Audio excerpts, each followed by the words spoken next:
Hello kids, we're going to now cover a few questions regarding the center of mass, center of gravity and equilibrium topic we just covered, and this is one of the three questions that we're going to attempt. So let's go through this. Complete this statement by writing in the blank spaces. The moment of a force about a pivot is equal to dash multiplied by dash, right? Now over here I'm just going to highlight this word moment, right? When we say moment, we're talking about torque, right? Torque and moment are just two names of the same thing, and pivot is the point where the object is balanced and a force is being applied, right? So the question itself is telling you the answer. So if you read carefully, then we can say that the moment of a force about a pivot is equal to uh, you know perpendicular force, right?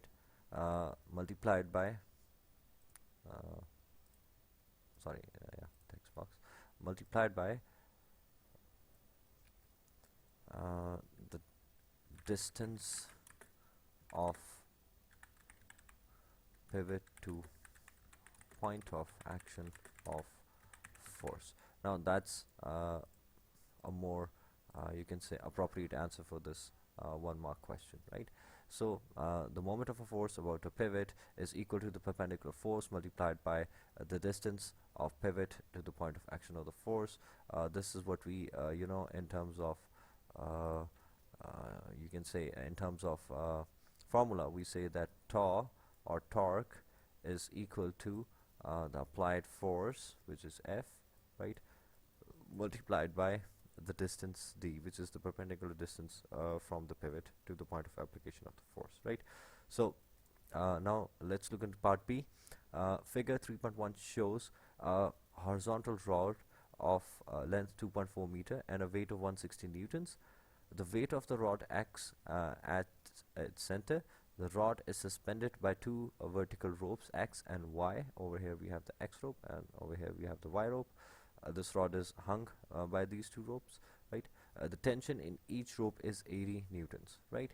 So we have this case in which we're going to say that this point in the middle is actually the pivot, right? We're going to call this as point P.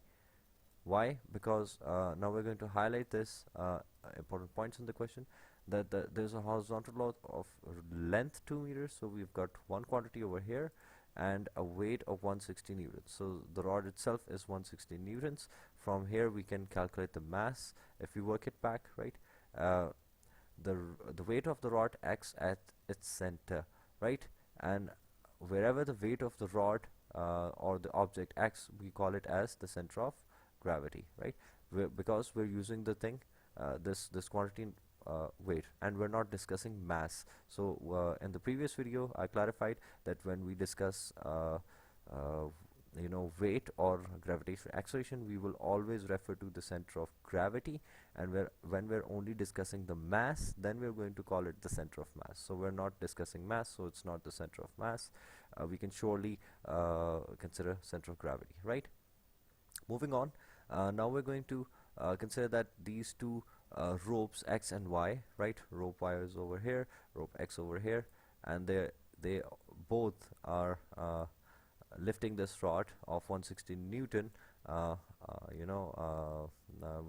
with a force which is equal to this 160 Newton. It's balancing out, right?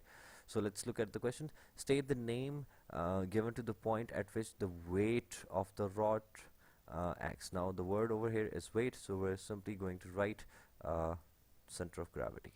We're not going to get confused with center of mass.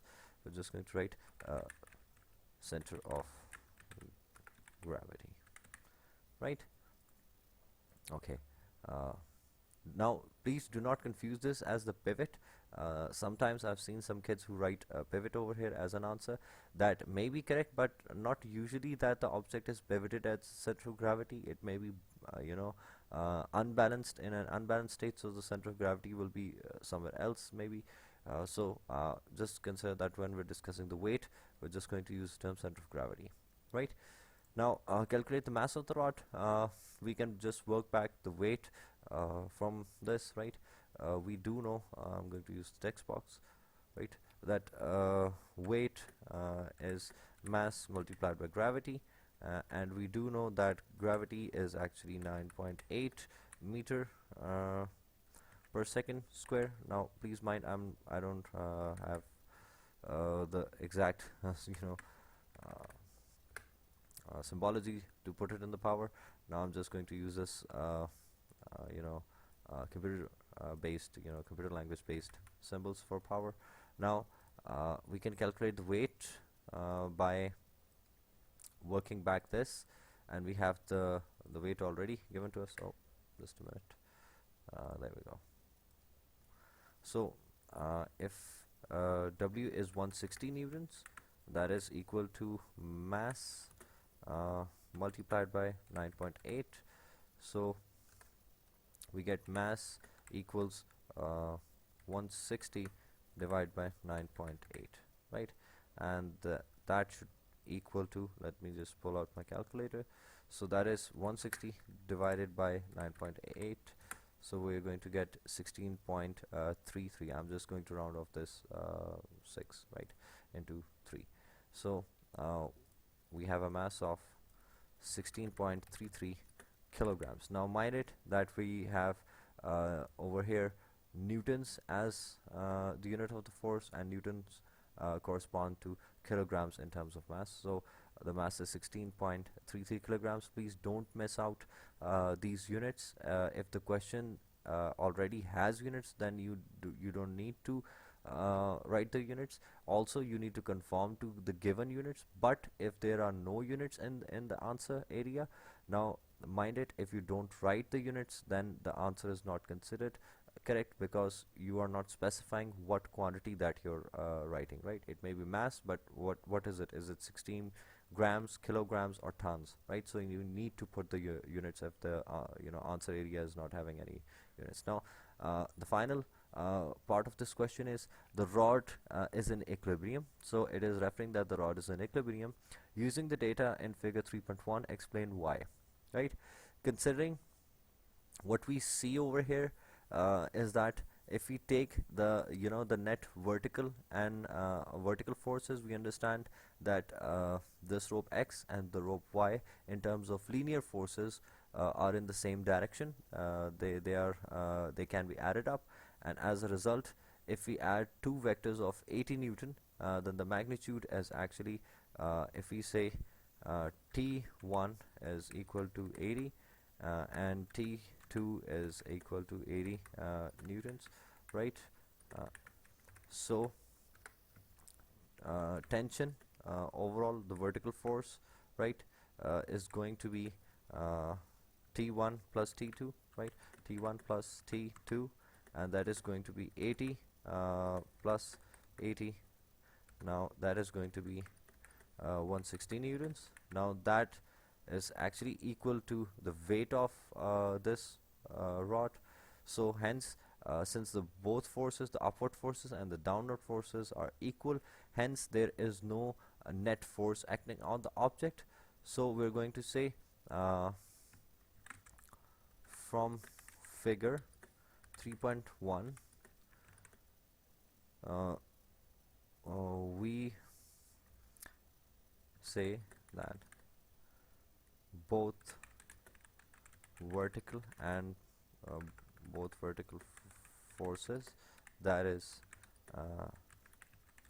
tension in the strings or ropes in this case, right, is equal to the weight of the rod.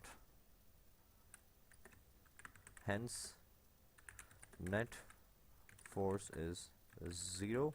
So this satisfies the first condition of equilibrium, right?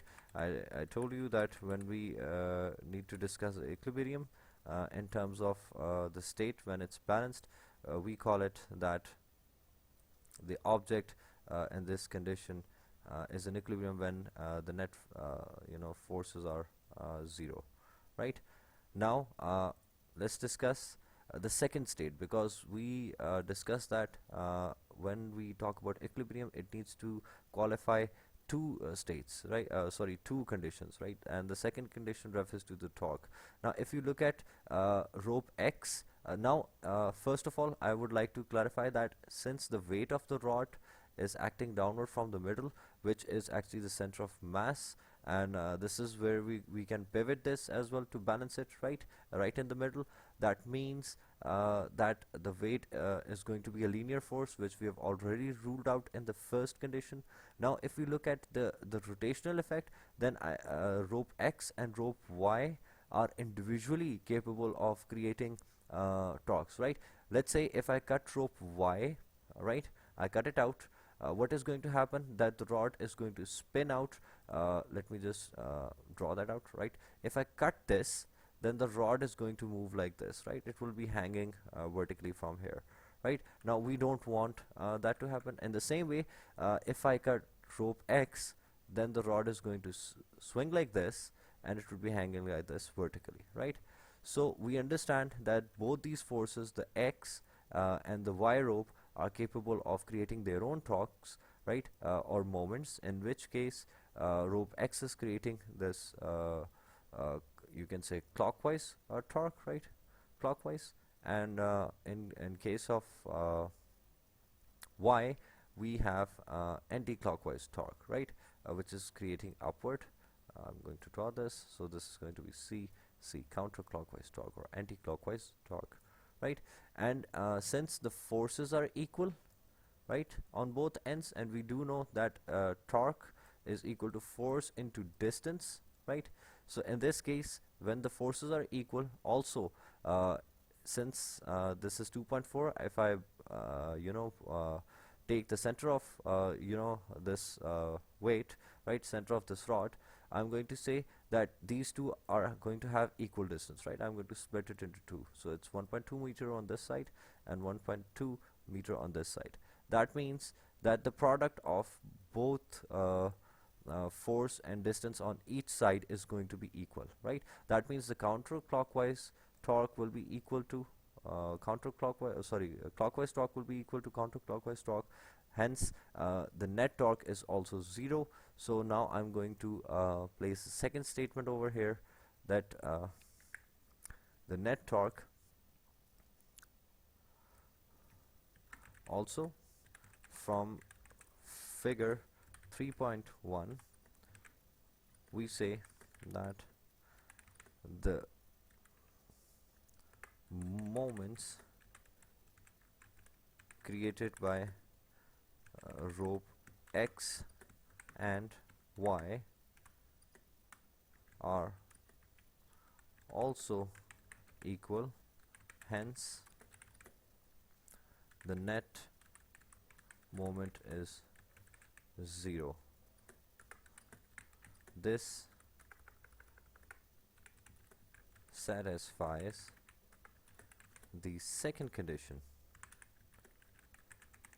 of equilibrium, right? And when since both conditions are satisfied, we can say that the rod is in equilibrium, right? So that's it. So this is going to be a complete description. You may write it as a pointer. I've written a complete description for this answer. You need not to go to such extents, but understand that you need to discuss both these conditions, as there are 4 points for this question. So definitely there are 2 points for one and the 2 points for torque. So you need to discuss both these conditions. If you miss one, you're going to lose 2 marks immediately, right? So ensure that you discuss both the conditions of equilibrium. Now this is the first question that we had to discuss. Now we're going to look into we're going to quickly look into question number 3, where as we have discussed this difference of center of masses, right? Now we're going to discuss this question where we have 2 different components of mass, right? We discussed this as an assembly while we were discussing equilibrium, right? So question 3 states Figure 3.1 shows a double-decker bus on a tilted platform, right? It is angled. This bus is, parked on a tilting platform. There's a top compartment, then there's the bottom compartment, and both of these compartments of the bus, it's divided into two different segments, right? As parked on a platform which is at a certain angle. The platform is used to test the stability of a bus. It will raise and see how stable the bus would be on tilted roads, right? The angle the bus makes with the horizontal is gradually increased until the bus begins to topple to the left. And now this is done to measure how which angle of the road this bus can could drive along, right? So to gauge that, we're going to tilt this platform and see at what point this bus is going to topple, right? Now explain why the bus begins to topple. Now understand that we're going to draw the top compartment and the bottom compartment. That means that we have two distinct points. One point I'm going to mark here, right, and one point I'm going to mark here as an expected center. So let's consider this, right, the bottom compartment. Now understand that these are two different COMs, right? These are two different center of masses. As we are discussing two different compartments, we're considering those as two independent mass centers, right? Let's consider a boundary, let's say right here, right? So that means if these two center of masses are not aligned together by their center of gravity vectors, right, the gravity vectors, then we're going to observe some net moment, right? So you need to understand that if we have a piece of cardboard, right, there we go, and let's say if that's the center of mass, and if I try to balance it on this tip, I can only balance it if the gravity vector goes right through this pivoting point. If the pivot and this, you can say, the center of mass are aligned together using the gravity vector, we're going to say that this is stable. This is not going to topple in either of the direction. Now in this case, as you can see, if I take the center, the balance center or the combined center, right, then it is also falling right through the pivoting point. Now I'm going to remove these doodles. Now I'm just going to leave these 2 points, and I'm going to mark another point which is this pivoting point, right? This is the pivot at which we're going to change the angle. So if this is the expected combined center, right, now I'm going to say combined COM, right? This is the combined COM, and if I draw a vector that still goes pretty much through the pivoting point, that means it is not going to topple in this direction, right? So explain why the bus begins to topple. It will only begin to topple when the combined center of mass is going to pass across, right? This vector is going to pass across the pivot when it is not aligned with the pivot, right? So I'm just going to write the answer. The bus will topple counterclockwise when the combined center of mass is no more aligned with the pivot, right? And that would be when the center of mass is not aligned with the center of gravity and not center of gravity, sorry, the pivot, right? Now let's look at the second question. There are 3 passengers in the upper compartment of the bus and 2 passengers in the bottom compartment of the bus. State how this affects the stability of the bus. Now understand that there are 30 passengers in the top compartment. That means we're going to expect more effect. The combined center of mass is going to move topward, because now the mass is concentrated more on the top compartment compared to the bottom compartment, as bottom compartment is nearly empty with just 2 passengers and the top compartment is holding 30 passengers. That means now the COM, or in this case, is going, this point is now going to be raised. Now I'm going to circle this, I'm going to mark it out, and now if you can see, now it is farther away from the center of it is farther away from the pivoting point. Now this vector, this representation of the center of gravity is away from this, so we're going to say now the bus has become more unstable, and it will topple much more easily at even at a lesser angle, right? So this is how we're going to answer this. As there are more passengers and the top compartment, the center of we will say combined center of, right, as we're talking about a single point, right, combined center of mass will be raised, causing instability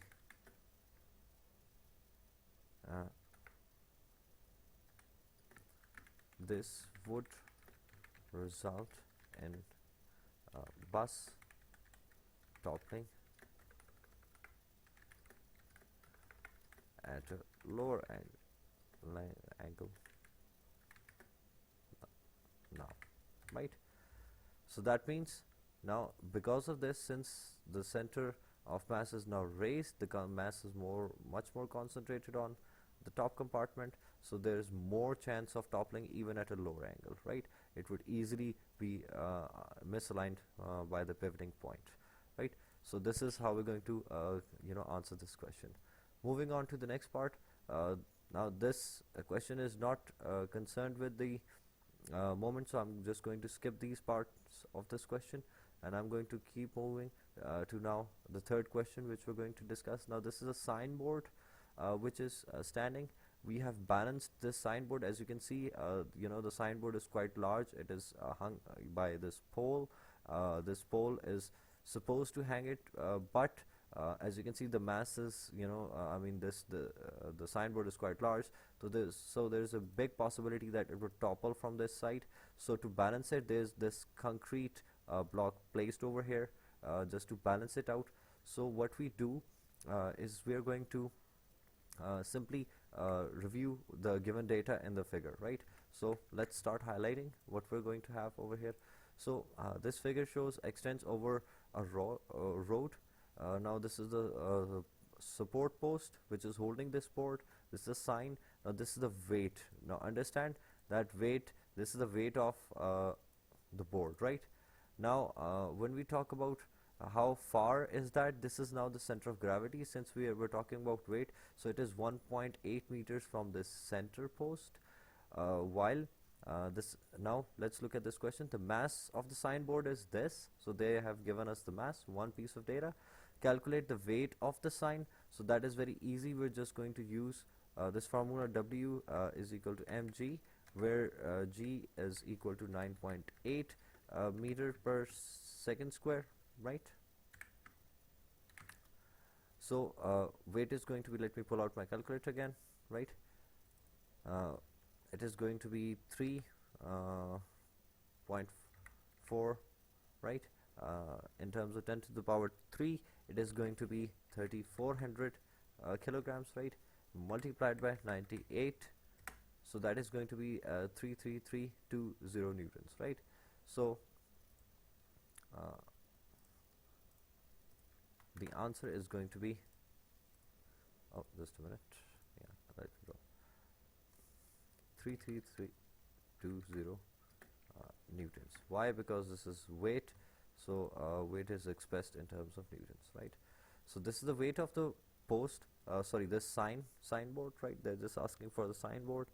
Now the weight of the signboard acts at a horizontal distance of 1.8 meter from the center of the post, and it produces a turning effect about point P. Now I'm going to highlight this point. It produces a turning effect about point P. Now this is a very critical piece of information. Why? Because when we talk about turning effects, we only consider distances from the pivot, right? So this point P is now our actual pointer to calculate any distances. So uh, point P is a horizontal distance of 1.3 from the center of the post. Now we're not going to consider center of the post because the center of the post is trying to create a counterclockwise moment to balance the clockwise moment of the signboard, right? So it is supposedly moving from this point P, right? So we're going to consider this point P as the important point and not the center of the post, right? The center of the post uh, is not going to be our pivoting point, but instead this point P is, which is at where we're going to see the toppling effect, right? At this point it will turn and topple not from the center of this post, right? So the center of the post does not really affect the turning ability about this point P.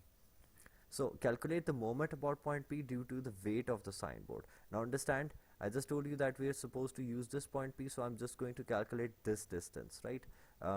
Because we understand that torque is actually the perpendicular distance or force, uh, distance. So this is a perpendicular distance from the pivot. Now this distance is always calculated from the pivot. Now this pivoting distance can be calculated as a difference of this value as well as this value, right? So we're going to have 1.8 minus 1.3, that gives us 0.5. So it is going to be 0.5 meter, right? We're going to write the solution that D is actually let me just use the text box, right? So D is equal to 1.8 minus 1.3, because we are only supposed to measure the distance from pivot. So D is actually 0.5 meters, right? Now tau we can calculate using this, right? For torque we have the force in this case is going to be the weight, as it's directing downwards. Weight is a force, so we're just going to multiply this value multiplied by this distance, and we're going to get the answer. So we're going to pull up our calculator, multiply the calculated force with 0.5, and we get 16660 Newton meters, right? So our answer is going to be 16660 Newton meters. Now remember, Newton meter is the unit for torque, right? Newton meters. Why? Because Newton for force and meter for the distance. So as a product, the answer is going to be Newton meters. So you have to show your working as well. So do show your working, that tau, and I'm going to write this over here. I'm going to use small t as tau, or let's use capital T as the moment, right? Tau is F into D. So tau is equal to 33320 multiplied by 0.5, right? And that's the answer. You don't need to calculate the answer here, just give the final answer over here, and that does the job, right? So 3 marks scored. Moving on, the concrete block is positioned on the other side of the support post with its center of mass a horizontal distance of 70 centimeters from the center of the support, right? State what is meant by center of mass. Now this question is only asking you as a definition of what center of mass is, so you can define it any way you want. I'm going to define it as center of mass of an object is a point where the whole mass of the object is concentrated and balanced, and can be balanced, sorry, right? Okay, we'll have to write again, sorry. So it's a point where center of mass is going to, okay, I'm not just going to write that. Just consider the answer. You just saw it on the screen. Now I'm just going to continue with the next question. The weight of the concrete block produces a moment about the point P. Now understand that even this concrete block is creating a moment, because this is also a weight, so there is a force, right? And it is also creating a moment across this point P. So we need to understand, we are going to consider this distance, this distance of the block from pivot, right, instead of this 70 centimeter distance. We're not going to use this entirely. Instead, we're going to add this 70 with this 1.3 meter to get the actual distance of the concrete block. And this concrete block is actually balancing this signpost. So we're supposed to calculate the weight of this concrete block. So this is a very tricky question, in which now we have the moment on we can say the clockwise, counterclockwise. So we can simply equalize it with the with the clockwise, with the counterclockwise. That's the clockwise one. With the clockwise, balancing the counterclockwise due to this block, we're going to say that this the weight of the block can be simply calculated, as an equivalent of this weight of the signboard, right? As the whole support post is balanced at point P, so we're going to calculate this distance. We're going to say that tau on tau 1 is equal to tau 2, where tau 1 is the counter one. Okay, let me put clockwise equal counterclockwise, right? And in this case, the clockwise one is actually 16660, right, equals to force, which is going to be the weight of this, and the distance d, right? D. And in this case, 16660 is equal to force. We're still going to calculate, but we now going to calculate this d, which d is going to be 1.3 meters plus the 70 meter, and 70 meter is equal to 70 centimeters is equal to 0.7 meters, so that makes it 2 meters. So I'm just going to divide 16666 by this. So I'm going to get 16660 divided by 2 equals to the weight. Now I'm going to just use W as a symbol. I'm going to pull out my calculator, divide this by 2, and I'm going to get 83330 newtons. So that's the weight of the concrete block. So it is 8330 newtons, right? That's the weight of the block which is creating this counterclockwise moment or torque, right? Now the concrete block is removed. Now that's the fun part, right? The signboard and the support post rotate about the point P in a clockwise direction, right? Now this will fall in the clockwise direction about this point P once we remove this concrete block, right? So state and explain what happens to the moment about point P due to the weight of the signboard, right?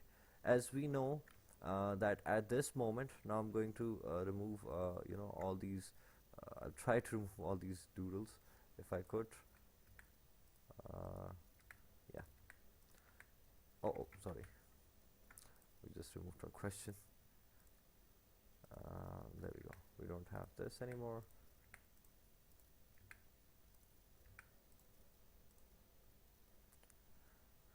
So to discuss this point, I'm going to first need to clear this area a little bit.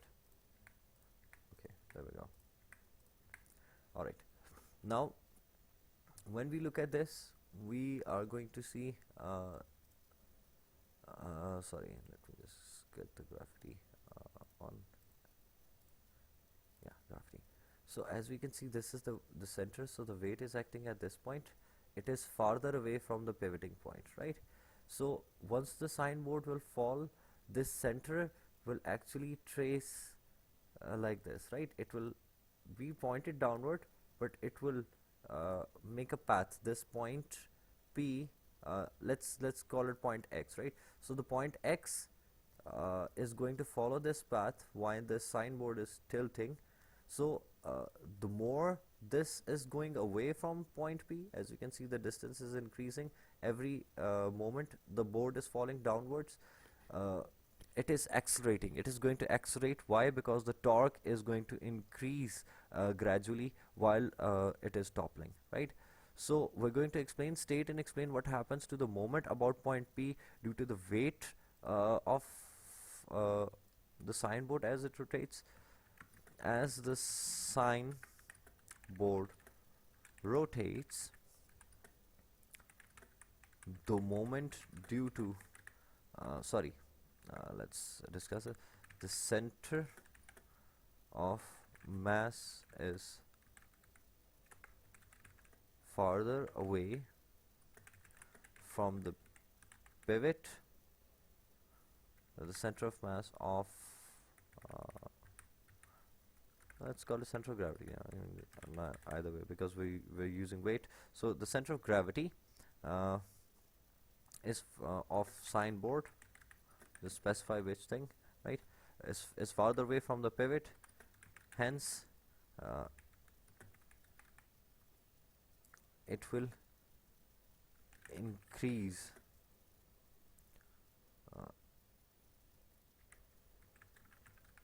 gradually, right? So that means the more the board will fall, the faster it will fall, right?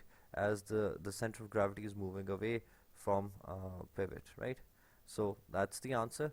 It's just for 2 marks, so you need to discuss this point of pivot and the center of gravity. Once you use these two terms in expressing your answer, and you explain the fact that the rotation will speed up while it is falling, then you're supposed to have 2 full marks out of this. I hope now this idea of center of gravity and center of mass is clear, and you're going to be able to answer some reasoning questions along with the numerical problems regarding these balancing questions.